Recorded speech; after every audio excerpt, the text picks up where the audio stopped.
Maning wong yen luhung betalopo kurang kuling wong iling aja lajat mikun yen wacana kudu manis muring seming sasulma sesamane manungsa sami Nuwun mangke Bapak Kyai Dalang kula ingkang sowan Bapak Kyai Dalang. Nggih Pak Kyai Dalang kula ingkang sowan. Iki mangko dadana tamu. Nggih kula mengko dhisik. Kowe jenengmu sapa? Nggih nami kula Joko Sondong. Kula saking negaring para taita nggih negari Medang Kamulyan. Kula menika abdi dalam kan Sinu Prabu Darma Pikukuh. Nami kula Joko Sondong. Nggih nami kula Demange Kutrit kula menika tukang nggih menika ngombor kepek nggih ngerok nggih ngarit. Lah ndek arep apa Joko Sondong nggih sowan kula mriki kula mireng tambang rawat rajin undhaking bakul sinambi wara. Katuripun wonten nyanipun Bapak Kyai Dalang.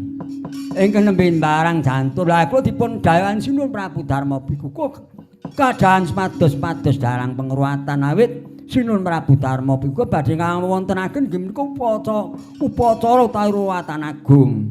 Oh ngono nggih. Lah nek kowe arep golek dalang penguatan iki dalangku Kyai Dalang Kandha Buwana. Lah mah kleresan. Mangke rumiyin iki dalang kula badhe nderek tepang gladiwan. Lho kula Joko Sondong. Iya yen kowe takon marang aku aranku Kyai Dalang Kandha Buwana ya dalang sejati. Nggih. Duwe karep apa mara tumrap matur Joko Sondong. Nggih kula dipun utus Sinun Prabu Darma Pikukuh paduka dipun atur rawuh dhateng negaring Medang Kamulyan. Awit Sinun Prabu Darma Pikukuh badhe ngawontenaken pengruatan utawi upacara agung-agungan. Ya yen mengkono sak karepmu.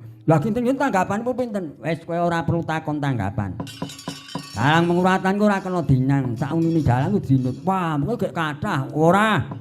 Mergo dalang ki jiwane tanggapan sithik ya dom sithik, tanggapan oka ya didom. Oke. Kok ya apaan menurut rombongane Mas Ngali iki. Wis bakune cengkir rupae cengkir. Lho, lah cengkire gek pinten kol mengke. Tegese cengkir iku kudu sing kenceng pikirmu nek arep ngaturi dalang pengruatan kudu sing madhep mantep ten. Nggih.